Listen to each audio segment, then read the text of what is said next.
Good evening everyone, good evening and welcome to Future Times. आप सभी का Future Times coaching की application पे बहुत बहुत स्वागत है। कैसे हैं आप सब लोग? मैं उम्मीद करती हूँ कि आप सब लोग बहुत अच्छे होंगे और बहुत अच्छे से पढ़ाई कर रहे होंगे, राइट? चलिए फिर, क्या मैं लाइव हो गई हूँ ना? आप लोग मुझसे पूछते हो क्या मैं लाइव हूँ मैम, मैं आपसे पूछ रही हूँ क्या मैं लाइव हूँ? मेरी ऑडियो वीडियो सब कुछ क्लियर है? तो एक बार मुझे बताइएगा कि ऑडियो वीडियो सब कुछ क्लियर है, क्योंकि मैं 3 दिन के बाद अभी स्टूडियो जस्ट स्टार्ट की हूँ, क्योंकि मैं 3 दिन के लिए शुक्रवार, शनिवार, इतवार और आज मैं 3 या 4 बजे ही पहुंची हूँ। मैं अपने घर गई हुई थी, जयपुर गई हुई थी, इसलिए। चलो भाई बताइए जल्दी से। मैम पढ़ने का मन नहीं करता है? ये कौन बच्चे हैं जिनका पढ़ने का मन नहीं करता है? चलो भाई इनकी थोड़ी सी बात सुन ले जाए। अच्छा, आप क्लास नहीं लेते हो तो पढ़ने का मन नहीं करता है? ओके, ऐसे कैसे काम चलेगा भैया? हम तो क्लास चलो 2 महीने 3 महीने में बैच खत्म कर देंगे, तो फिर आपका कैसे काम चलेगा? उसके बाद कैसे मिलोगे आप मेरे से? ऐसा नहीं बोला करो कि आप नहीं पढ़ाते हैं। वो मैंने बताया था ना कि मुझे एक बार घर जाना है, फ्राइडे को ही निकलना पड़ गया था। फिर शनिवार इतवार को रुकी। आज सुबह की मेरी ट्रेन थी, 4 बजे मैं दिल्ली पहुंची हूँ, इसलिए मैंने आज मॉर्निंग से भी कोई क्लास नहीं ली। पहला ही क्लास है आपका, इसलिए मैं पूछ रही हूँ ऑडियो वीडियो सब कुछ क्लियर है ना? चलो फिर स्टार्ट करें अपना आज का क्लास केमिस्ट्री का। आपको मालूम है कि आज अपनी केमिस्ट्री की क्लास है और लास्ट क्लास में हमने केमिस्ट्री का इंट्रोडक्शन पढ़ा था। इंट्रोडक्शन में हमने ये पढ़ा था कि भाई केमिस्ट्री का जो वर्ड है वो कहाँ से लिया गया, किस शब्द से लिया गया, और केमिस्ट्री की कितनी सारी ब्रांचेस हैं और सिलेबस क्या है, हमें क्या पढ़ना है।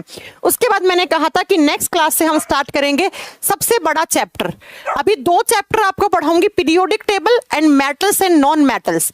ये दोनों पढ़ लिए, कंप्लीट हो गए तो मानना 50 से 60% केमिस्ट्री तो आपकी कंप्लीट ही हो गई। इन दोनों चैप्टर को पढ़ाने में मिनिमम 25 क्लास लगेंगी मुझे, समझ रहे हैं आप? Metals and non metals and आपका पीरियोडिक टेबल, आवर्त सारणी, ये दोनों चैप्टर पढ़ाने में मुझे 23 से 25 क्लास लग जाती हैं। तो ये 25 क्लास जब हम ये 2 चैप्टर कंप्लीट कर लेंगे तो ये मानिएगा आपका 50 से 60% केमिस्ट्री तो यहीं पर आपका कंप्लीट हो गया है, और यहीं से ही 50 से 60% रेशियो में क्वेश्चंस भी एग्जाम में आएंगे। चलिए फिर, हाँ, आप लोगों को मैंने लास्ट क्लास में कहा था अगली क्लास है मेरी क्लास में पेन और कॉपी लेके बैठेंगे, क्योंकि बच्चा पीरियोडिक टेबल ऐसा चैप्टर है, इसके नोट्स मैं आपको साथ साथ बनवा दूंगी, और अगर आप बना लेंगे तो आप जीवन भर पीरियोडिक टेबल कभी नहीं भूलने वाले हैं। जैसे मैंने 11वीं क्लास में पीरियोडिक टेबल पढ़ा था, उसके बाद मैंने कभी पीरियोडिक टेबल पढ़ा नहीं है। मुझे 11वीं क्लास से ही याद है पीरियोडिक टेबल, वही मैं आज तक आप लोगों को पढ़ाती हूं। इसलिए कह रही हूं कि मेरे साथ नोट्स बनाना शुरू कर दो इस चैप्टर का। बाकी चैप्टर के आप बनाओ ना बनाओ आपकी मर्जी है, it's totally up to you, लेकिन पीरियोडिक टेबल का चैप्टर का नोट्स आप मेरे साथ बनाएंगे तो यकीन मानिए आपका पीरियोडिक टेबल ऐसा तैयार हो जाएगा कभी आपने सोचा ही नहीं होगा। मैं पूरी ट्रिक्स के साथ आपको पूरा पीरियोडिक टेबल याद करवा देने वाली हूं। और फिर स्टार्ट करते हैं। सबसे पहले हेडिंग दीजिएगा PT, periodic table. Periodic table, सबसे पहले तो आपको इस शब्द का मीनिंग ही पता होना चाहिए।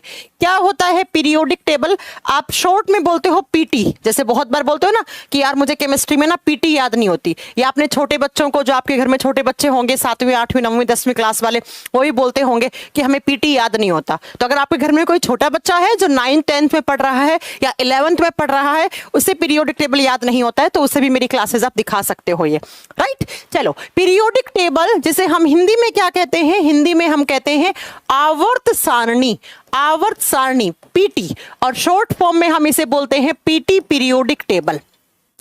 क्या होता है पीरियोडिक टेबल? पूरा का पूरा केमिस्ट्री पीरियोडिक टेबल पर डिपेंड करता है। पूरा का पूरा जो केमिस्ट्री आप पढ़ने वाले हैं, इसके अलावा आप कुछ नहीं पढ़ने वाले हैं केमिस्ट्री में।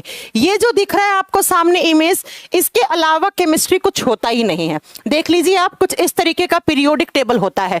इसके अलावा केमिस्ट्री में कुछ है ही नहीं। केमिस्ट्री पूरी इसी के इर्द गिर्द घूमती है। इसके अलावा मैं केमिस्ट्री में कभी कुछ पढ़ाने वाली ही नहीं हूं, सिर्फ क्योंकि केमिस्ट्री में है ही क्या? केमिस्ट्री में हमने लास्ट क्लास में पढ़ा था कि केमिस्ट्री में हम किसके बारे में? एलिमेंट्स के बारे में, हम केमिकल्स के बारे में, हम कंपाउंड्स के बारे में पढ़ते हैं। तो ये एलिमेंट्स, ये कंपाउंड्स, ये सब कहां से आए हैं? ये सब यहीं से तो आए हैं, इस पीरियोडिक टेबल से ही आए हैं, और इससे अलग कहीं पर भी कुछ नहीं है, राइट? चलो, आपके सामने इस तरीके से एक टेबल बना हुआ है, इसी टेबल को बोलते हैं पीरियोडिक टेबल, या कभी कभी इसका नाम लेते हैं हम periodic table of the elements. क्यों? क्योंकि भैया इसके अंदर है क्या? इसके अंदर एलिमेंट्स तो हैं, तत्व हैं। ये क्या है? एलिमेंट्स हैं। जैसे मैंने बोला यहाँ पे कार्बन है, कार्बन इज एलिमेंट, कार्बन एक तत्व है। और लास्ट क्लास में हमने पढ़ा था एलिमेंट्स किसके बने हुए होते हैं, एलिमेंट्स आप बताएंगे एटम के बने हुए होते हैं। अगर मैंने बोला कि कार्बन एक एलिमेंट है तो आपके दिमाग में तुरंत क्वेश्चन आना चाहिए कि कार्बन जो एलिमेंट है उसके अंदर किसके एटम है, कार्बन के ही है भैया, और किसी के एटम थोड़ी होंगे, और किसी के परमाणु थोड़ी होंगे, कार्बन के ही होंगे। लेकिन हाँ, अगर मैंने बोला कार्बन डाइऑक्साइड तो इसमें तो दो एलिमेंट हो गए ना, एक कार्बन हो गया, एक ऑक्सीजन हो गया, तो ये तो कंपाउंड है, ये तो यौगिक है, ये दो एलिमेंट से बना, एक कार्बन एक ऑक्सीजन, ऑक्सीजन के दो कार्बन का एक, तो ये कंपाउंड हो गया। लेकिन पीरियोडिक टेबल में किसका क्लासिफिकेशन किया गया है, एलिमेंट्स का किया गया है, तत्वों का किया गया है। और एलिमेंट क्या होता है, ध्यान से सुनना, मैटर की सबसे प्योर फॉर्म एलिमेंट होता है। किसी भी पदार्थ की सबसे शुद्ध अवस्था तत्व होती है, आप बोलेंगे एलिमेंट्स होता है। अब ये एलिमेंट्स क्या होते हैं, ध्यान से सुनो। एलिमेंट मैंने बोला कि यहां पर सोडियम एलिमेंट है, तो सोडियम के अंदर सिर्फ और सिर्फ किसके एटम होंगे, सोडियम के होंगे, सोडियम के ही परमाणु होंगे। तो पीरियोडिक टेबल में अगर आपसे ऐसा थका हुआ क्वेश्चन भी कभी एग्जाम में पूछ ले कि पीरियोडिक टेबल में किसका क्लासिफिकेशन किया गया है, तो फिर सोचोगे अरे बाप रे, तो मैम ने पढ़ाया ही नहीं। तो पीरियोडिक टेबल में हमने एलिमेंट्स को अरेंज किया है। क्या होता है पीटी, ध्यान से सुनो। केमिस्ट्री में बहुत सारे एलिमेंट हैं, जैसे आप पीरियोडिक टेबल में देखो, एक नंबर पे यहां पे है हाइड्रोजन, और यहां पे लास्ट एलिमेंट है 118 पे ऑर्गेनेसन, जिसका सिंबल OG होता है। बच्चा कितने एलिमेंट्स है, फिलहाल आज की तारीख में पीरियोडिक टेबल में 118 एलिमेंट है टोटल। कितने, 118। हाँ, अभी तक 118 है। मैम आप ऐसा क्यों बोल रही हैं कि अभी तक 118 है, क्योंकि इन फ्यूचर हो सकता है कुछ नए एलिमेंट्स की डिस्कवरी हो जाए और इनको यहां पे ऐड कर दिया जाए। क्योंकि पहले भी आपको मालूम है, पहले पीरियोडिक टेबल में 113 एलिमेंट थे, देन 115 हुए, उसके बाद 118 हुए। क्योंकि ये नेचर है और इस नेचर के अंदर कभी भी कोई नया एलिमेंट मिल सकता है या कोई साइंटिस्ट खोज कर सकता है उस एलिमेंट की। तो अभी तक मैंने बोला है कि इसके अंदर 118 एलिमेंट है। ये जो है ना, देखो ये लास्ट वाले, ये 6, ये तो सबसे लास्ट में ऐड किए गए हैं। तो जब भी कोई नए एलिमेंट की डिस्कवरी होगी उसको 118 के बाद लिख दिया जाएगा। उसको कहां लिख दिया जाएगा, 118 के बाद लिख दिया जाएगा। तो पीरियोडिक टेबल में 118 एलिमेंट्स हैं, तत्व हैं। बात ये आती है, मैम पीरियोडिक टेबल क्यों बनाया आपके भी दिमाग में क्वेश्चन आ रहा होगा कि पीरियोडिक टेबल क्यों बनाया। अब ध्यान से सुनना बच्चा, केमिस्ट्री में 118 एलिमेंट्स अभी हैं। इन फ्यूचर आगे चलकर क्या पता 200 हो जाए, 400 हो जाए। और बच्चा एक बात बताओ कि हम 118 एलिमेंट में पहले एक एलिमेंट पकड़ें, उसके ऊपर रिसर्च करें, उसके फिजिकल और केमिकल प्रॉपर्टीज को पढ़ें, उसके भौतिक और रासायनिक गुणों को पढ़ें, उसके बाद मैं दूसरा लूं, उसके बाद तीसरा लूं, उसके बाद चौथा लूं, उसके बाद पांचवा लूं, एक एक एलिमेंट को पकड़ के पढ़ूं, क्या क्या उसकी प्रॉपर्टी है, क्या उसकी फिजिकल प्रॉपर्टी है, क्या उसकी केमिकल प्रॉपर्टी है, उसकी वैलेंसी, ये सब घबराना नहीं, मैं जो ये नाम बोल रही हूं ना ये सब आपको समझ में आएंगे। उसकी वैलेंसी कितनी है, संयोजकता कितनी है उसकी, कौन सा बॉन्ड बना रहा है, तो एक एक को अगर मैं पकड़ के पढ़ने लगी एलिमेंट्स को, तो आप खुद सोचिए कितना टफ हो जाएगा केमिस्ट्री पढ़ना। टीचर्स के लिए पढ़ाना टफ हो जाएगा और बच्चों के लिए पढ़ना मुश्किल हो जाएगा। तो बड़े बड़े साइंटिस्ट लोगों ने दिमाग लगाया, उन्होंने कहा क्यों ना हम एलिमेंट्स को इस तरीके से एक टेबल बना के अरेंज कर दें, और जिस टेबल के अंदर हम कुछ ग्रुप और कुछ पीरियड बना दें।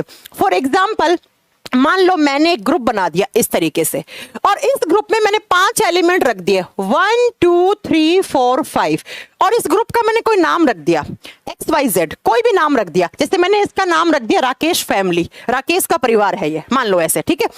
तो बच्चा अब मैं क्या करूंगी, इस ग्रुप में मैं एक का कैरेक्टर पढ़ूंगी, पहले का 1 नंबर वाले एलिमेंट के मैंने लक्षण पढ़ लिए कि भाई इसकी वैलेंसी इतनी होनी चाहिए, इसकी फिजिकल प्रॉपर्टी ऐसी होनी चाहिए, इसकी केमिकल प्रॉपर्टी ऐसी होनी चाहिए। जब मैंने इस एक का पढ़ लिया और मैंने इस ग्रुप में 5 रखे हैं, तो इस तरीके से साइंटिस्ट लोगों ने रखा कि जब एक के पढ़ लोगे तो बाकी 5 के ऑलमोस्ट सेम होंगी केमिकल प्रॉपर्टीज, ऑलमोस्ट। केमिस्ट्री में 100% कोई चीज नहीं होती है, याद रखिएगा। केमिस्ट्री में 2 चीजें, 100% कोई चीज नहीं होती है, 100% कोई प्योर चीज नहीं होती। होती है केमिस्ट्री में, और chemistry is the another name of exception. Chemistry का ही दूसरा नाम अपवाद है। हर जगह अपवाद मिलेंगे और केमिस्ट्री में कोई भी चीज 100% प्योर नहीं होती, इसलिए हम एक टर्म यूज करते हैं ऑलमोस्ट। ऑलमोस्ट का मतलब है लगभग, लगभग, राइट। तो बच्चा, साइंटिस्ट लोगों ने कहा कि अगर हमने एक एलिमेंट की केमिकल प्रॉपर्टीज पढ़ ली, इसके रासायनिक गुण पढ़ लिए, तो बाकी सबके ऑलमोस्ट सेम होंगे कैरेक्टर। बाकी सब एलिमेंट्स के लक्षण ऑलमोस्ट सेम है, लगभग सेम है। तो कितना आसान हो गया बच्चा। तो मैंने इस ग्रुप की प्रॉपर्टी पढ़ी, तो इस ग्रुप की जो प्रॉपर्टीज हैं वो इस एलिमेंट पे भी लागू होंगी, इस पे भी लागू होंगी, इस पे भी लागू होंगी, इस पे भी लागू होंगी, इस पे भी लागू होंगी। तो अब देखो कितना आसान हो गया एलिमेंट्स के ऊपर रिसर्च करना। कितना आसान हो गया कि मैंने एक ग्रुप बना दिया, उसमें सिमिलर से एलिमेंट्स रख दिए और उस ग्रुप का कोई नाम रख दिया, और जब जब उस ग्रुप की बात करेंगे तो आपके दिमाग में आएगा, ओह ये तो वो ग्रुप है जिसके ये वाले गुण हैं। तो इसीलिए साइंटिस्ट लोगों ने रिसर्च को आसान करने के लिए, एलिमेंट्स की स्टडी को आसान करने के लिए उन्होंने बना दिया एक टेबल, और उस टेबल के अंदर एलिमेंट्स को अरेंज कर दिया, और इस तरीके से अरेंज करा कि अगर आप एक ग्रुप की प्रॉपर्टी पढ़ रहे हो तो वो सारी प्रॉपर्टीज उस ग्रुप में जितने भी एलिमेंट्स हैं उन सब के ऊपर लागू होती हैं। दूसरे ग्रुप की पढ़ रहे हो तो उसमें जितने भी एलिमेंट्स हैं उन सब की सारी एक जैसी होंगी, लगभग एक जैसी होंगी, राइट बच्चा। तो पीरियोडिक टेबल क्यों बनाया गया? तो इसीलिए बनाया गया ताकि हम लोगों की जो रिसर्च है, और हम लोग जब एलिमेंट्स के बारे में पढ़ते हैं तो हमें एक एक को ना पढ़ना पड़े। तो बच्चा, what is the periodic table? Periodic table का डेफिनेशन क्या है? एनसीईआरटी में दे रखा है कि अरेंजमेंट्स ऑफ, लिखिएगा, arrangements of elements in a table, of elements in a table is known as periodic table. In a table is known as PT. Known as PT. इसका मतलब क्या हो गया कि इस तरीके से हमने अरेंज किया है एलिमेंट्स को एक टेबल के अंदर, और उसी टेबल को हम पीटी बोलते हैं, उसी को हम पीरियोडिक टेबल बोलते हैं। हिंदी में क्या लिखोगे कि तत्वों को व्यवस्थित क्रम में लगाना, एक टेबल के अंदर लगाना, एलिमेंट्स को उनको ढंग से एक क्रम में अरेंज कर दिया गया है, और उसी टेबल को हम पीरियोडिक टेबल कहते हैं। वो ये रही आपके सामने। और इस पीरियोडिक टेबल में अभी तक कितने एलिमेंट हैं? 118। इसका मतलब मैम, हमने कितने एलिमेंट्स को टेबल के अंदर अरेंज किया है? हमने 118 एलिमेंट्स को अरेंज किया है। कैसे कैसे क्या करा? सब धीरे धीरे धीरे धीरे ऐसे करके, जब आप 10-12 क्लास कर लोगे पीटी की, सारी याद हो जाएगी आपको। तो हमने यहां पर एलिमेंट्स को अरेंज किया। पहली बात तो कोई कंपाउंड या कोई मॉलिक्यूल, इन सब की बात नहीं की है, राइट। अब बच्चा, ये जो पीरियोडिक टेबल आपके सामने है ना, ये ऐसे ही नहीं बन के आ गई। ऐसे ही थोड़ी ना रैंडमली एक दिन रात को जाके और सुबह किसी साइंटिस्ट ने टेबल दे दी। इसकी भी एक अपनी हिस्ट्री है। इतना आसान नहीं था इस टेबल को बनाना, है ना, क्योंकि इसमें जो ग्रुप बनाए गए हैं, जो पीरियड बनाए गए हैं, उनमें ऐसे एलिमेंट्स को रखा है जिनकी प्रॉपर्टीज लगभग सेम हैं। ऐसा नहीं है कि एक को उठा के तुम इस हाइड्रोजन को आज यहां रख रखा है, कल यहां रख दो। नहीं भैया, इस हाइड्रोजन की कुछ तो ऐसी प्रॉपर्टी होंगी जिसको यहीं रखा है। जैसे आपने आयरन को यहां रख रखा है, आप कहोगे नहीं नहीं मैं इस आयरन को यहां रखूंगा, नहीं रख सकते।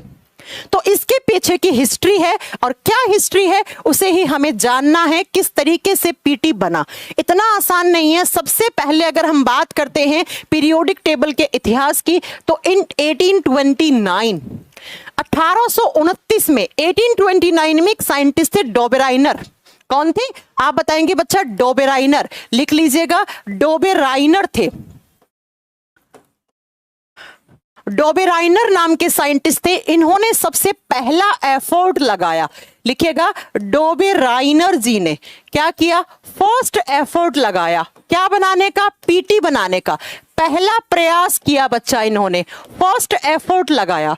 तो एग्जाम में अगर कभी क्वेश्चन आ जाए कि पीटी बनाने के लिए जो सबसे पहला प्रयास किया गया था, फर्स्ट एफर्ट लगाया गया था, जो थोड़ा बहुत लोगों के नॉलेज में आया, वो किसने लगाया? वो डोबेराइनर ने लगाया। कब लगाया? 1829 में। डोबेराइनर जी ने सबसे पहला यहां पर क्या किया, एक पीरियोडिक टेबल बनाने की कोशिश करी। ये कहां के रहने वाले थे, एक जर्मन साइंटिस्ट थे, जर्मनी के रहने वाले थे, बहुत बड़े साइंटिस्ट थे। अब इन्होंने किस तरीके से दिमाग लगाया, भाई सबको पीटी बनानी थी, पीरियोडिक टेबल बनाना था, बस बात वो है कि किस तरीके से बनाएं कि उसमें सबसे कम कमियां निकल के आए। आपको क्या लगता है ये जो पीरियोडिक टेबल है आपके सामने, इसमें कोई कमी नहीं है? नहीं, इसमें भी आज भी कमी है। मैंने कहा ना, केमिस्ट्री में कोई भी चीज 100% सही नहीं होती है ना। आप बोलो कि ये पानी का बोतल है तो ये प्योर है, नहीं है, इसमें भी कुछ ना कुछ इंप्योरिटीज हैं। आप कहो कि जैसे ये कपड़ा है, ये प्योर है, आप नहीं कह सकते, आप ये चीज नहीं कह सकते, ठीक है। तो बच्चा मैं क्या कहना चाह रही हूं कि सबसे पहला जो एफर्ट लगाया था 1829 में, वो किसने लगाया? डॉबेराइनर ने। अब इन्होंने कैसा दिमाग लगाया, इन्होंने दिया एक लॉ, जिस लॉ का नाम क्या था? डॉबेराइनर जी के लॉ को कहा जाता है लॉ ऑफ ट्रायड्स। ध्यान से सुनते जाना एक एक बात, जहां पे समझ में नहीं आए क्लास के लास्ट में मुझसे पूछ लीजिएगा कि मैम ये चीज समझ में नहीं आई थी। मैम क्लास नहीं चल रही है, क्लास प्रॉपर चल रही है, कमेंट सेक्शन में थोड़ा सा प्रॉब्लम आ रहा है कमेंट करने में। अगर आपके घर में वाईफाई है तो प्लीज विदाउट क्वालिटी में देख लीजिए, और अगर वाईफाई नहीं है तो विद क्वालिटी देखोगे तो चैट नहीं कर पाओगे लाइव क्लास में। उसके ऊपर टेक्निकल टीम काम कर रही है, थोड़ा सा इन दिनों में बड़ी एप्लीकेशन में थोड़े कुछ एरर आए हैं, जो हो जाएगा आज ही, मेरे को आज उन लोगों ने प्रॉमिस किया कि आज रात तक हम एक अपडेट डालेंगे, उसमें ये सारी प्रॉब्लम सॉल्व हो जाएंगी, ठीक है। क्लास चलने में कोई प्रॉब्लम नहीं है। क्या अभी भी प्रॉब्लम आ रही है कि कोई बच्चा कह रहा है क्लास चलने में? एक बार बच्चा कमेंट करके बताना क्लास तो सही चल रही है ना। हाँ, अगर आप चैट करोगे, अगर आप विदाउट क्वालिटी में जाओगे तो वहां पर अच्छे से चैट कर पाओगे, लेकिन अगर आप विद क्वालिटी चैट कर रहे हो तो थोड़ा सा प्रॉब्लम आ रही होगी। मुझे मालूम है आप बैक हो जा रहे होंगे, है ना, लेकिन हो जाएगा, आज रात तक इसका अपडेट आ जाएगा, ठीक हो जाएगा। चलिए बताइएगा, अभी तो सही चल रही है ना क्लास, कोई प्रॉब्लम नहीं है ना? हाँ, मेरे फोन में तो एकदम सही चल रही है, ये देखो। तो ऐसा नहीं है कि क्लास नहीं चल रही, क्लास चल रही है, क्लास प्रॉपर चल रही है, थोड़ा सा चैट करने में प्रॉब्लम आ रहा है ना। आप अगर लाइव चैट कर रहे हैं उसमें प्रॉब्लम आ रहा है, वो भी आज रात तक ठीक हो जाएगा। तो फर्स्ट एफर्ट किसने लगाया? डॉबेराइनर जी ने। डॉबेराइनर जी ने कैसे लगाया तो आप बताओगे बच्चा? इन्होंने एक सिद्धांत दिया जिसे क्या कहते हैं? Law of triads. ट्रायड्स या इसे बोलते हैं ट्रिपलेट। ट्रायड्स बोलो या ट्रिपलेट बोलो, हिंदी में बोलोगे त्रिक सिद्धांत। तो एग्जाम में क्वेश्चन कैसे आएगा? एग्जाम में क्वेश्चन आएगा कि जो लॉ ऑफ ट्रायड्स था या जो त्रिक सिद्धांत है वो किसके द्वारा दिया गया? आप क्या बताओगे बच्चा? वो किसके द्वारा दिया गया है? वो दिया गया है डॉबेराइनर जी के द्वारा। कब दिया गया? 1829 में, 1829 में दिया गया। अब देखो, ट्रिपलेट का मतलब क्या होता है, ट्राइड का मतलब क्या होता है?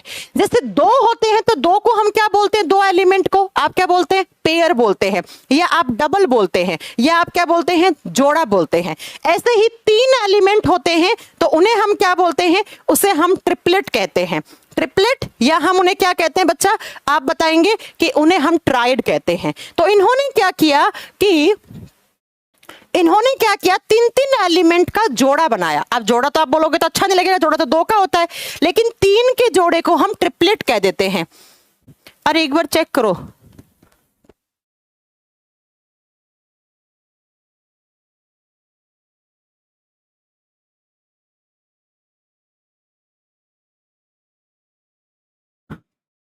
ठीक है।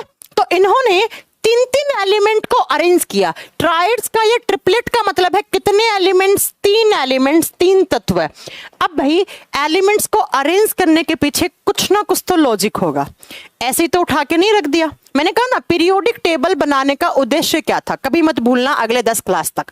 पीरियोडिक टेबल बनाने का उद्देश्य था कि आपकी पढ़ाई आसान हो जाए। किसके ऊपर? एलिमेंट्स के ऊपर।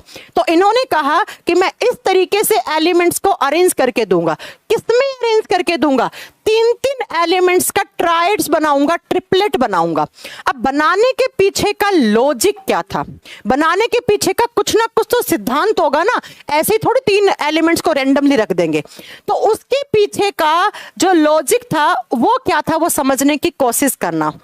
ये लॉजिक था कि मान लो तीन एलिमेंट है, पहला ए है, दूसरा बी है, तीसरा सी है। फॉर एग्जाम्पल ये तीन एलिमेंट हैं, ये तीन तत्व हैं, पहले का नाम ए है, दूसरे का नाम बी है, तीसरे का नाम सी है। ये एलिमेंट्स हैं। क्या है? ये तत्व हैं, एलिमेंट्स हैं। और मान लो पहले का जो एटॉमिक मास है वो है am। अब क्या होता है एटॉमिक मास, थोड़ी देर के बाद बात करेंगे। दूसरे का होता है bm और तीसरे का होता है cm। ये क्या होता है? ये इनका एटॉमिक मास होता है, जिसे हम कहते हैं केमिस्ट्री में परमाणु भार या परमाणु द्रव्यमान। केमिस्ट्री में मास को भार या द्रव्यमान दोनों बोल देते हैं, हिंदी में कोई बड़ी बात नहीं है। तो इन्होंने कहा मान लो 3 ABC नाम के एलिमेंट हैं, पहले का एटॉमिक मास am है, दूसरे का bm है, तीसरे का cm है। अब मैंने इन तीनों का, 3 का क्या बन गया? ट्रेड बन गया या ट्रिपलेट बन गया। 3 है ना, तो 3 को एलिमेंट को इस तरीके से अरेंज किया और बोला कि मैं इस तरीके से एलिमेंट्स को अरेंज करूंगा कि जब कभी आप इस बीच वाले एलिमेंट का, बीच वाला कौन सा है? बी का एटॉमिक मास क्या हो गया? bm। तो जब कभी भी बी वाले एलिमेंट का एटॉमिक मास निकालना चाहोगे, उसका परमाणु भार या आप उसे बोलोगे परमाणु द्रव्यमान निकालना चाहोगे, तो पहले और तीसरे का एवरेज कर देना।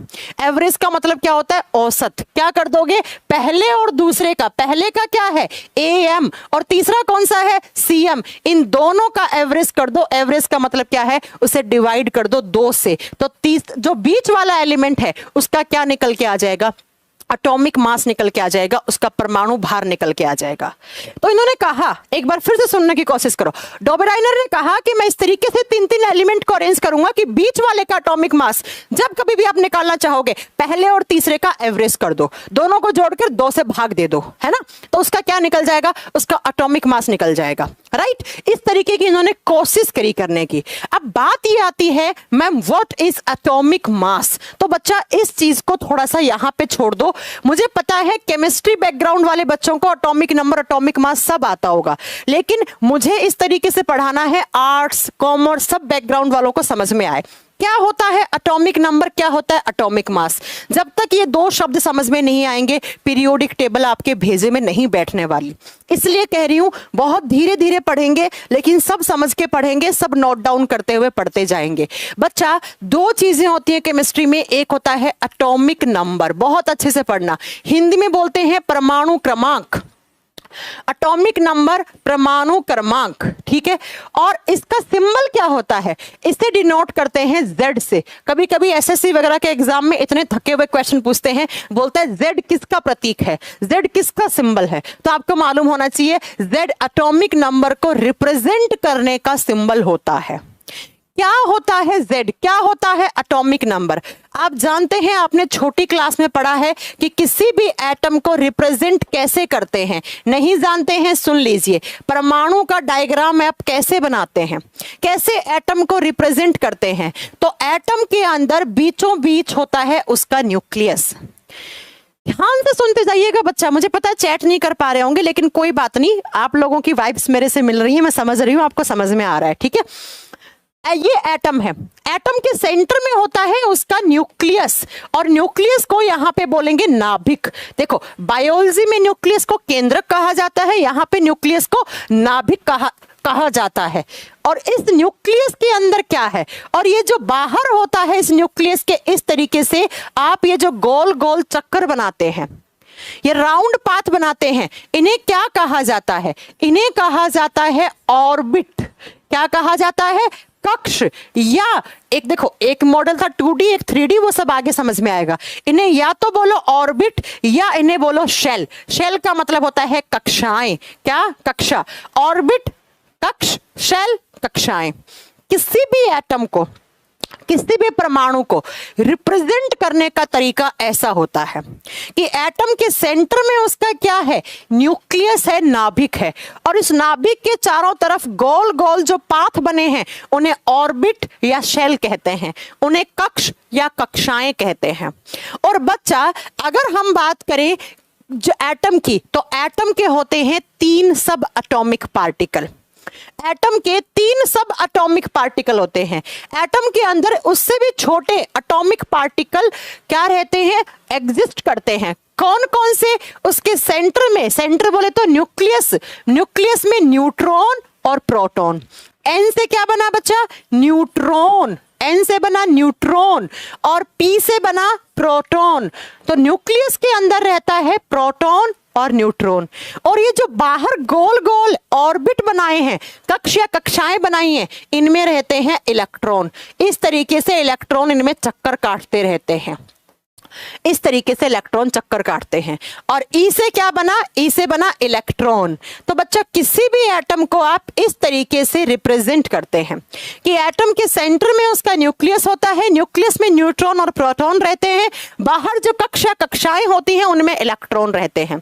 अब मैंने कहा कि एटॉमिक नंबर क्या होता है, या Z क्या होता है, या परमाणु क्रमांक क्या होता है। तो ध्यान से सुनना, किसी भी एटम के न्यूक्लियस में जितना नंबर ऑफ प्रोटॉन होता है वही उसका एटॉमिक नंबर होता है।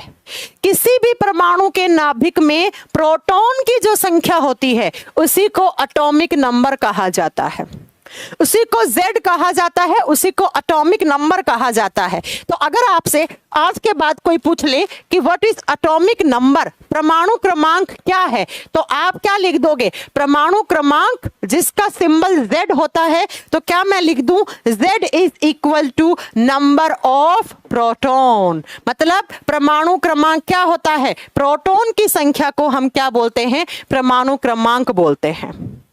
क्या बोलते हैं हम, परमाणु क्रमांक बोलते हैं। इतनी बात आपने पढ़ी है। लेकिन बच्चा एक डेफिनेशन और भी होती है, किसकी आप बताएंगे बच्चा, एटॉमिक नंबर की। जब तक कोई भी एटम न्यूट्रल है तब तक उसका atomic number is also equal to number of electron. Number of electron, मैंने कहा कि कोई भी एटम न्यूट्रल है। न्यूट्रल का मतलब क्या होता है, उदासीन, जिसके ऊपर कोई चार्ज ना हो, जिसके ऊपर कोई भी आवेश ना हो। जैसे मैंने लिखा सोडियम, ऐसे Na किसका सिंबल होता है, सोडियम का। मैंने इसके ऊपर पॉजिटिव नेगेटिव कुछ लिखा है क्या, नहीं। इसका मतलब ये क्या है, न्यूट्रल है, उदासीन है। तो कोई भी उदासीन परमाणु है उसमें उसके परमाणु क्रमांक की संख्या आप बताएंगे, जो उसका Z होता है वो number of proton and also equal to number of electron होता है। अब आप कहोगे मैम अगर उसके ऊपर चार्ज हो तो वो सब छोड़ दो, अभी नहीं, मैं आगे आपको निकालना सिखाऊंगी कैसे इलेक्ट्रॉन प्रोटॉन न्यूट्रॉन की संख्या निकालते हैं, फिलहाल नहीं।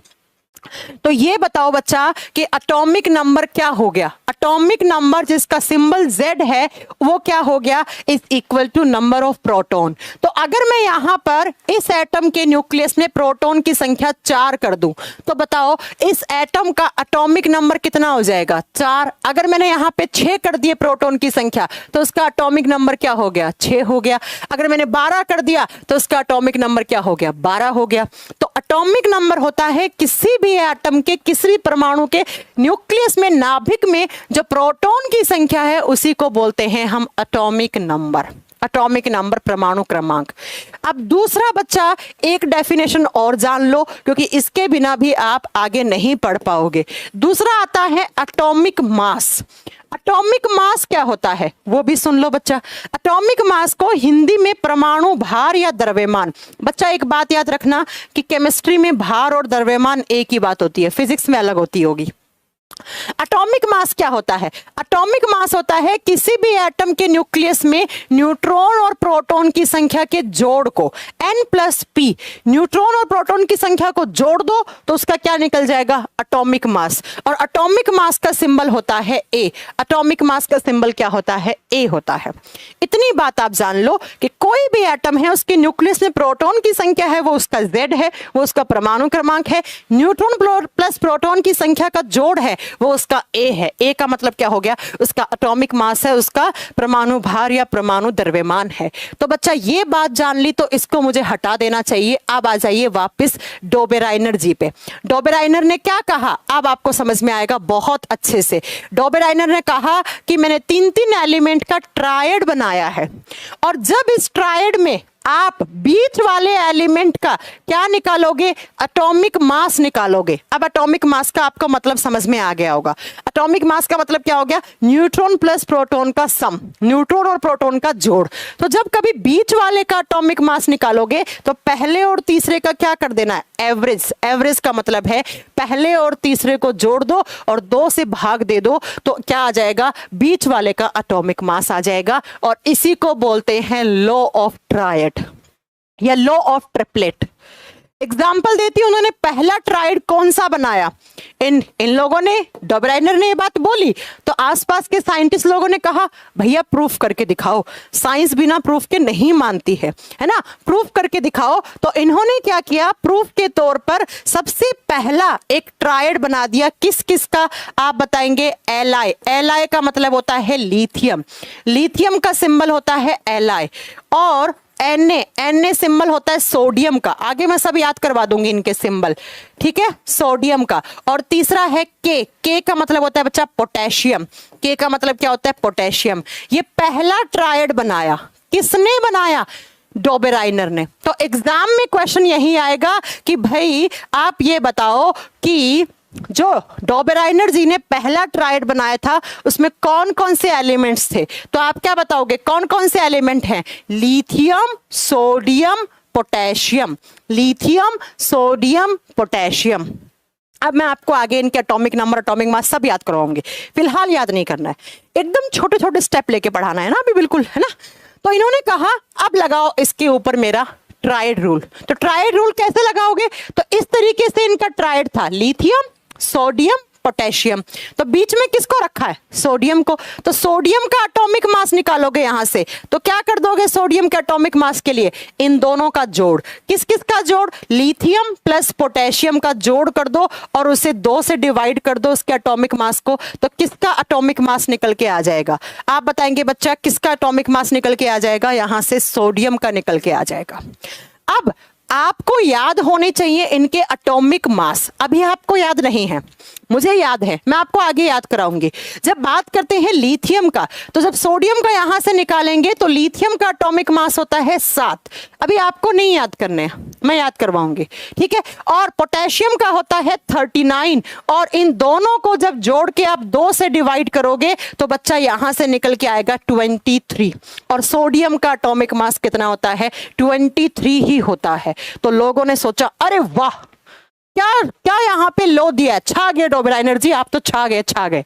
तो इन्होंने कहा क्या, भूलना मत, हमारा उद्देश्य क्या है, एलिमेंट्स की स्टडी आसान करना, तत्वों के ऊपर रिसर्च करना आसान होना। तो इन्होंने कहा मैं इस तरीके से एक पीरियोडिक टेबल बना दूंगा, 3 एलिमेंट का ट्राइड बना दिया, बीच वाले का एटॉमिक मास निकालोगे, बाकी 2 का एवरेज कर देना। फिर इन्होंने एग्जाम्पल भी दे दिया, क्या किस किस का दिया, लिथियम का, सोडियम का, पोटेशियम का।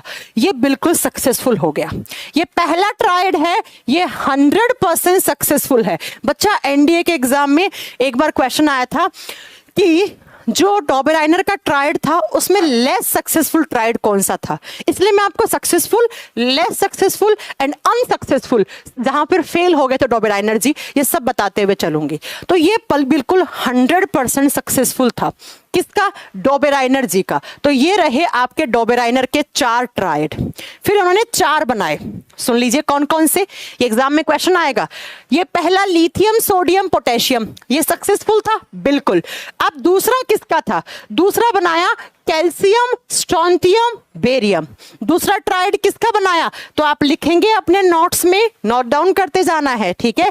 दूसरा किसका बनाया, तो आप बताएंगे दूसरा ट्राइड बनाया कैल्शियम, कैल्शियम जिसका सिंबल होता है Ca।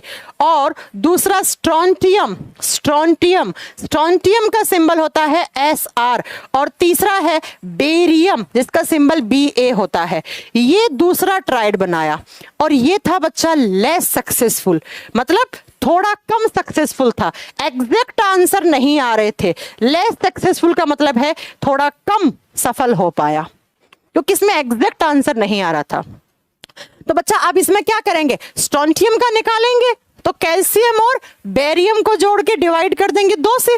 भाई यहां से किसका निकलेगा, बीच वाले का, बीच में ये है। तो स्ट्रोंटियम का जब एटॉमिक मास निकालने की कोशिश करी तो कैल्शियम और बेरियम का जोड़ के और 2 से भाग दे दिया। भाई इनके लॉ के आधार पे, तो इनके सिद्धांत के आधार पे तो ये सक्सेसफुल होना चाहिए था। किसके सिद्धांत के आधार पे, डॉबराइनर के सिद्धांत पे। अब बच्चों यहां पे देखो, इस तरीके से जब इन्होंने दूसरा ट्राइड बनाया तो हुआ क्या, आप वो देखो हुआ क्या, कैल्शियम, स्ट्रोंटियम, बेरियम। कैल्शियम का एटॉमिक मास होता है 40.1, तो हम एक को नेग्लेक्ट कर देते हैं, 40 ही लिखते हैं। और बेरियम का होता है 137.3, क्या होता है 137.3 होता है। तो आपको इन दोनों को जोड़ना था और जोड़ के 2 से डिवाइड कर देना चाहिए था। जब दोनों को जोड़ोगे और 2 से भाग दोगे तो कितना आएगा, 87.6 आएगा, राइट कितना आएगा, 87.6 आएगा। आप जोड़ लेना, ये रहा कैल्शियम का 40, इसका 137 लिया हमने, दोनों को जोड़ा तो जोड़ने के बाद यहां से आ रहा है 88.5, कितना आ रहा है 88.5। लेकिन बच्चा स्ट्रोंथियम का होता है 88। स्ट्रोंथियम का एटॉमिक मास होता कितना है, एक्चुअल में 88 होता है, 88 होता है। लेकिन जब डोबेराइनर के ट्राइड से आपने निकालने की कोशिश करी तो निकल के आया 88.5 निकल के आया। हाँ, नियर बाय 88 आ गया, नियर बाय 88 आ गया तो थोड़ा तो सक्सेसफुल हुआ, लेकिन क्या 100% सक्सेसफुल है, नो मैम, ये लेस सक्सेसफुल था, मतलब 100% तो सफल नहीं हुए। ये वाला एकदम 100% सफल था पहला, और दूसरे को क्या माना हमने, लेस सक्सेसफुल माना। तो आपसे एग्जाम में पूछ ले कि जो पहला ट्रायड था उसके एलिमेंट कौन कौन से थे, लिथियम, सोडियम, पोटेशियम, ये सक्सेसफुल था। जो लेस सक्सेसफुल था वो कौन सा था, कैल्शियम, स्ट्रोंथियम, बेरियम। कौन सा था, कैल्शियम, स्ट्रोंथियम एंड बेरियम, राइट। और अब बात करते हैं, ये लेस सक्सेसफुल रहा क्योंकि आना चाहिए था 88, 88, समझते जाना चीजों को, आया कितना 88.5। चलो साइंटिस्ट लोगों ने कहा भाई तुम्हारी बात मान लेते हैं, 0.5 को हम छोड़ देते हैं, जब भी हम कैलकुलेशन करेंगे तो हम 88 से कर लेंगे, है ना, ऐसा मान लिया इन्होंने, ठीक है। अब आया तीसरा ट्राइड, तीसरा कौन सा था, क्लोरीन, ब्रोमीन, आयोडीन। तो तीसरा ट्राइड नोट करो मेरे साथ क्योंकि यहां से क्वेश्चन आते हैं। First lithium, sodium, potassium, second calcium, strontium, barium, और तीसरा कौन सा था आप बताएंगे बच्चा। तीसरे के अंदर जो बिल्कुल एकदम उनका फेल हो गया, क्लोरीन, लिखिएगा क्लोरीन, जिसका सिंबल Cl होता है, और दूसरा था यहाँ पे ब्रोमीन, ब्रोमीन, ठीक है, जिसका सिंबल Br होता है, और उस ये Ba था, ये Br है, ठीक है। एक होता है बेरिलियम जिसका Be होता है, और तीसरा था आयोडीन जो हमें नमक से मिलता है, इसका सिंबल था I, और ये हो गया था बच्चा फेल। ये क्या था, यहां पर आके आपके डोबेराइनर जी फेल हो गए, ये इनका अनसक्सेसफुल ट्रायड था। इसका मतलब आप बताएंगे बच्चा ये फेल हो गए, यहां पे आके कौन हो गए, डोबेराइनर जी। पहला ट्रायड बिल्कुल सक्सेसफुल था, दूसरा ट्रायड आप क्या बताएंगे बच्चा, लेस सक्सेसफुल था, नियर बाय आंसर आ रहा था, लेकिन तीसरा तो फेल हो गया।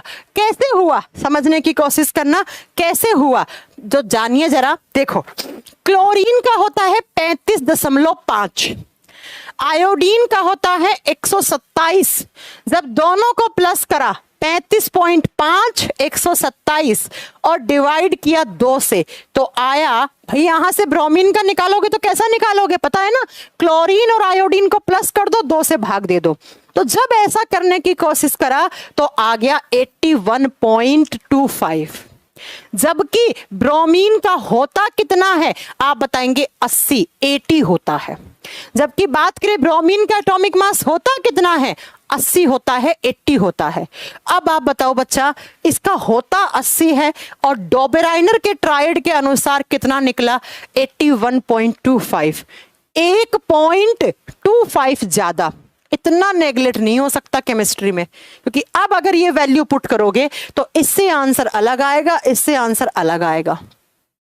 भाई 1.25 को थोड़ी अवॉइड कर दोगे आप, वो तो बहुत बड़ा वैल्यू हो जाता है 1.25। तो यहां आकर ये क्या हो गए, फेल हो गए बच्चा।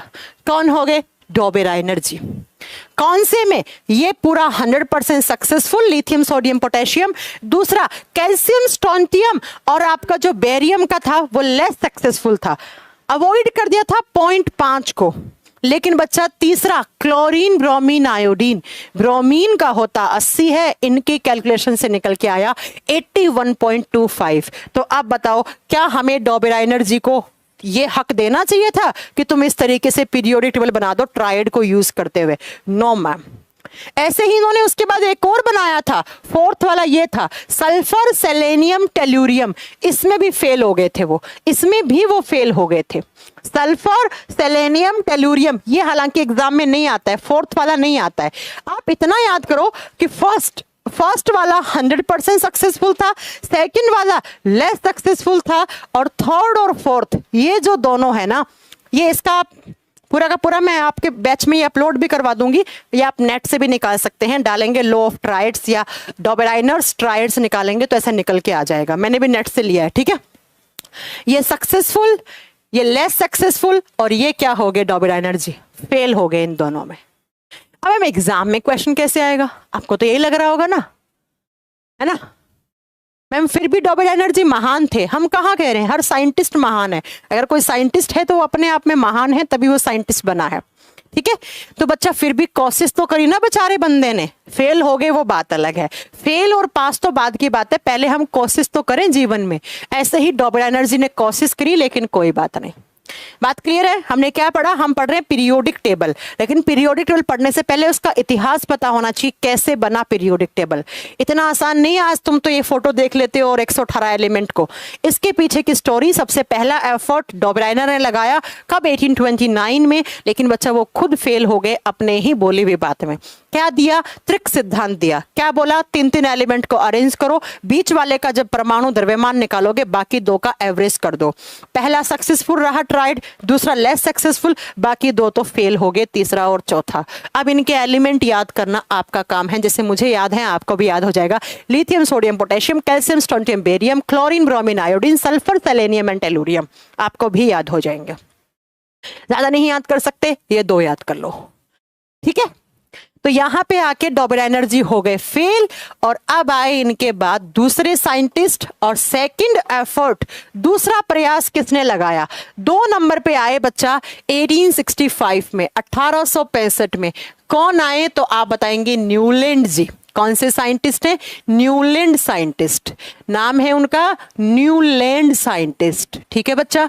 और न्यूलैंड जी ने भी कोशिश करी क्या बनाने की, पीरियोडिक टेबल बनाने की। ये थे एक ब्रिटिश साइंटिस्ट, वो जर्मन साइंटिस्ट थे, एक ब्रिटिश साइंटिस्ट थे, ठीक है बच्चा। ये हालांकि नहीं पूछा जाता है कि कैसे साइंटिस्ट थे, वो क्या है, साइंटिस्ट तो साइंटिस्ट है, ठीक है। चलो अब सुनो बच्चा, न्यूलैंड जी ने क्या किया, न्यूलैंड ने कहा कोई बात नहीं, डॉबराइनर की कमियों को मैं दूर करता हूं, मैं थोड़ा कोशिश करता हूं बनाने की, क्या, पीरियोडिक टेबल। जब बच्चा 1865 में न्यूलैंड ने कोशिश की बनाने की, तो उस समय टोटल नॉन एलिमेंट्स कितने थे, सुनिएगा, उस समय total non elements, total non elements का मतलब समझते हैं, कुल ज्ञात तत्व 56 थे। मतलब उस समय, किस समय, 1865 में टोटल कुल कितने एलिमेंट्स के डिस्कवरी हो चुकी थी, 56। कुल ज्ञात तत्व कितने थे, 56। आज कितने, 118। उस समय इतने थे, आज भाई 2022 है तो उसमें 118 है, उस समय 56 थे, राइट। तो इसका मतलब मैम न्यूलैंड जी को कितने एलिमेंट्स को अरेंज करना था, उन्हें 56 एलिमेंट्स को अरेंज करके एक टेबल बनाना था। क्या बनाना था, 56 एलिमेंट्स को अरेंज करके एक टेबल बनाना था। और इनके 56 एलिमेंट में ये भी याद कर लो फर्स्ट एलिमेंट कौन सा था। 56 एलिमेंट्स में से पहला तत्व हाइड्रोजन था, आज भी कौन है, हाइड्रोजन है, पहला हाइड्रोजन था। और लास्ट एलिमेंट, ये क्वेश्चन आ जाते हैं, and last element was thorium, last element था थोरियम, जिसका सिंबल होता है TH। और इंडिया के पास थोरियम के भंडार पाए जाते हैं, है ना, केरला में, जादूगुड़ा में, बिहार झारखंड में, है ना, इधर थोरियम बहुत पाया जाता है। तो इनका जो आखिरी तत्व था, अंतिम तत्व था, वो कौन सा था बच्चा, थोरियम, फर्स्ट हाइड्रोजन, टोटल 56। ये एग्जाम के क्वेश्चन है तीनों। अब बात करते हैं इन्होंने क्या दिया। इन्होंने कहा कि भाई मैं एक लॉ देता हूं, एक सिद्धांत देता हूं, और न्यूलैंड का जो लॉ था उसका नाम पड़ा था ऑक्टेव लॉ। क्या नाम पड़ा था? ऑक्टेव लॉ, अष्टक सिद्धांत। अब ये बताओ अष्टक का मतलब क्या होता है? संस्कृत में अष्टक का मतलब 8 होता है, ठीक है। अष्टक सिद्धांत दिया, इसका मतलब मैम हो ना हो कुछ ना कुछ 8 से रिलेटेड होगा। त्रिक का मतलब क्या था? 3 था, तो यहाँ पे ऑक्टेव अष्टक का मतलब क्या है? 8। इन्होंने 8 एलिमेंट को अरेंज किया। कैसे किया? एक बार बच्चा ये ना संगीत सुन रहे थे, और संगीत की जो ध्वनि होती है कौन सी आप जानते हैं? उसके सुर कौन से होते हैं? आजकल वाला संगीत नहीं, रैप यो यो वाला नहीं, पुराने जमाने वाला। सा रे गा मा पा धा नी सा, ये आप जानते हैं ध्वनि, है ना। हिंदी में पढ़ा होगा, ध्वनि के सुर होते हैं, ठीक है। सारे गामा पाधा नी सा, ये सुना इन्होंने, ऐसे म्यूजिक सा सुन रहे थे, और जब सुना ये इंडियन सुर सुने उन्होंने, तो उन्हें लगा सारे गामा पाधा नी सा। काउंट करो, 1 number, 2 number, 3 number, 4 number, 5 number, 6 number, 7 number, वापस सा कितने नंबर पे रिपीट हो रहा है? 8। सारे गामा पाधा नी, सारे गामा पाधा नी सा, ऐसे। मतलब पहला यहाँ पे सा है, तो 8वां भी कौन सा है? सा। तो इनके दिमाग में आइडिया आया, क्यों ना मैं एलिमेंट्स को इस तरीके से अरेंज करूं कि जो पहला एलिमेंट का फिजिकल और केमिकल प्रॉपर्टी है वो वापस आके 8वें पे रिपीट करे। पहले की वापस, केमिकल और फिजिकल प्रॉपर्टी का मतलब क्या है? भौतिक और रासायनिक गुण। पहले एलिमेंट के जो भौतिक और रासायनिक गुण हैं वो वापस आके रिपीट हो, कितने नंबर पे? 8 नंबर पे। दूसरे से 8 काउंट करोगे तो यहां आएगा 9 नंबर पे, तीसरे से 8 काउंट करोगे तो 10 नंबर पे आएगा, चौथे से 8 काउंट करोगे तो 11 नंबर पे आएगा, 5वें से करोगे तो 12 नंबर पे आएगा। ऐसे तो आएगा ना। सारे गामा पाधा नी, सारे गामा पाधा नी सा, है ना। तो इन्होंने कहा मैं इस तरीके से एलिमेंट्स को अरेंज करके एक पीटी बनाऊंगा, एक पीरियोडिक टेबल बनाऊंगा, जिसके अंदर जो फर्स्ट एलिमेंट के पहले तत्व के, ये तो आपके ध्वनि के सुर है ना, ध्वनि होती है, सुर होते हैं ये, है ना, जो भी आप हिंदी में पढ़ते होंगे। मैंने कभी हिंदी पढ़ी नहीं है, हिंदी इन द सेंस कि हिंदी सब्जेक्ट नहीं पढ़ा है, ठीक है। तो इस तरीके से मान लो मैंने यहाँ पहला एलिमेंट रख दिया, दूसरा, तीसरा, चौथा, 5वां, 6वां, 7वां, 8वां, 9वां, 10वां, 11वां, 12वां, टोटल कितने थे? 56। तो भाई जब मैं यहाँ पर इस तरीके से एलिमेंट को अरेंज करूंगा, तो जैसे सा वापस आके रिपीट हो रहा है 8वें पे, तो ठीक वैसे ही मैं यहाँ पर पहला एलिमेंट रख दूं और 8वां भी यहां रख दूं, तो इन दोनों की प्रॉपर्टीज एक जैसी हो जाएंगी। तो अगर मैंने इसकी पढ़ ली तो इसकी पढ़ने की जरूरत नहीं है। इस तरीके से दूसरे और 9वें की प्रॉपर्टी सेम हो जाएंगी। इसकी पढ़ ली तो इसकी नहीं पढ़नी पड़ेंगी, ऑलमोस्ट सेम होंगी। इसकी पढ़ ली तो इसकी नहीं पढ़नी पड़ेंगी। तो जो उद्देश्य था पीपीटी बनाने का वो पूरा हो रहा है कि नहीं हो रहा है? हाँ जी भाई, हमारा उद्देश्य क्या था? एलिमेंट के ऊपर रिसर्च करना आसान करना था हमें।